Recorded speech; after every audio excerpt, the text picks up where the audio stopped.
तो instrument of accession जो था न्यूज में था, तो इस वजह से इस पे क्वेश्चन आ सकता है। मैंने आपको पहले भी बताया था कि काफी सारे हमारे सब्जेक्ट्स होते हैं, चाहे वो पॉलिटी हो, ज्योग्राफी हो, हिस्ट्री हो।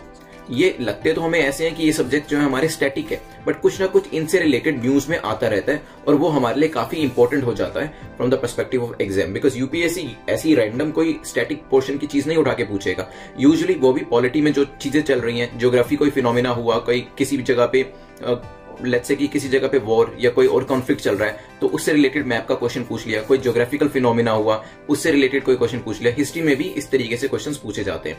तो यहाँ पे इंस्ट्रूमेंट ऑफ एक्सेशन के बारे में क्वेश्चन है। Instrument of accession with respect to JNK gives power to Indian parliament to legislate in which of the following areas. Indian Express में इंस्ट्रूमेंट ऑफ एक्सेशन को डिस्कस किया हुआ था।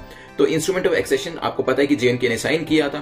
तो इसके बाद इस IOA को साइन करने के बाद हमारी पार्लियामेंट को किस किस एरियाज में राइट्स मिल गए कि अब वो JNK की कंसर्निंग यहाँ पर लॉ बना सकते हैं। तो क्या वो डिफेंस एरिया में लॉ बना सकते हैं, एक्सटर्नल अफेयर्स में, कम्युनिकेशन में? वीडियो पॉज करिए और बताइए इसका आंसर क्या हो सकता है। चलिए डिस्कस करते हैं कि ये क्वेश्चन पूछा क्यों गया। बिकॉज 2020 से जो साल अब कल से शुरू होने वाला है, ये 2020 से अक्टूबर 26 ये डेट ईयर मार्क करिए। इस डेट को पब्लिक हॉलीडे रहेगा जम्मू एंड कश्मीर में, क्योंकि इस दिन ही इंस्ट्रूमेंट ऑफ एक्सेशन जो था वो साइन किया गया था। इसलिए इसे एक्सेशन डे की तरह यहां पर ऑब्जर्व किया जाएगा। किस तरीके से? Accession day, right. तो 2020 से अक्टूबर 26 को पब्लिक हॉलीडे रहेगा कहां पर? JNK की टेरिटरी में, और यहां पर इसे एक्सेशन डे की तरह ऑब्जर्व किया जाएगा। अब हुआ क्या था, अक्टूबर 26 को ही जो लास्ट डोगरा रूलर थे, लास्ट डोगरा रूलर कौन थे? महाराजा हरि सिंह। उन्होंने इंस्ट्रूमेंट ऑफ एक्सेशन को साइन किया था किसकी प्रेजेंस में? लॉर्ड माउंटबेटन की प्रेजेंस में, ठीक है। तो इसी वजह से ये पूरी न्यूज थी और हमने इसके ऊपर एक क्वेश्चन बनाया।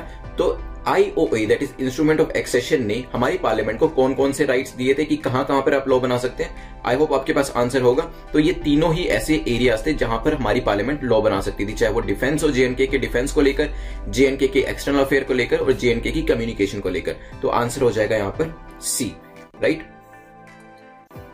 चलते हैं इससे रिलेटेड कुछ और देखते हैं।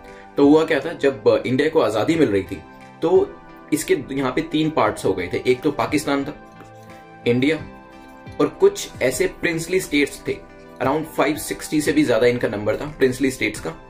और यहाँ पे प्रिंसली स्टेट्स को 3 ऑप्शन दिए गए थे कि या तो आप पाकिस्तान में चले जाइए, या आप इंडिया में चले जाइए, या फिर आप इंडिपेंडेंट भी रह सकते हैं, राइट। और आपको पता है कि यहाँ पर हमारे जो आयरन मैन जिनको कहा जाता है, सरदार वल्लभ भाई पटेल, उन्होंने एक कॉन्स्पिक्यूअस रोल प्ले किया था काफी ज्यादा प्रिंसली स्टेट्स को, आई थिंक 560 से भी ज्यादा प्रिंसली स्टेट्स को इंडिया में मिलाने का। और इसके बाद ही जो इंडिया का साइज था, वो जो पूरा मैप है वो आप देखते हैं जिस तरीके से।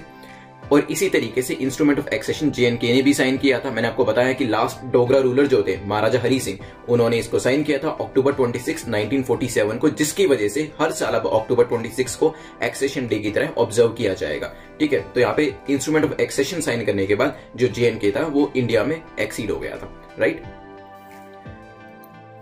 चलिए एक यहाँ पे चीज डिस्कस कर लेते हैं। अगर आप इंडिपेंडेंस के टाइम पर जो जो इवेंट्स हुए थे या पोस्ट इंडिपेंडेंस जो इंपॉर्टेंट इवेंट्स हुए थे, इन चीज को पढ़ना चाहते हैं तो यहाँ पे आप यूट्यूब पे जाके देख सकते हैं। There is a series with the name of Pradhanmantri. प्रधानमंत्री की सीरीज को अगर आप देखेंगे तो काफी सारी क्लैरिटी आपको आ जाएगी कि जो इंडिपेंडेंस हुई थी तब कौन कौन से ऐसे स्टेट्स थे जो इंडिया में मर्ज नहीं होना चाह रहे थे, कौन कौन से ऐसे स्टेट्स थे जो कि पाकिस्तान की साइड जाना चाह रहे थे, और कौन से ऐसे स्टेट्स थे जो कि मतलब इंडिपेंडेंट रहना चाह रहे थे और किसी भी कंट्री में नहीं जाना चाह रहे थे from the perspective of exam. तो आप प्रधानमंत्री सीरीज अगर आपको टाइम मिलता है तो आप जरूर देखिएगा।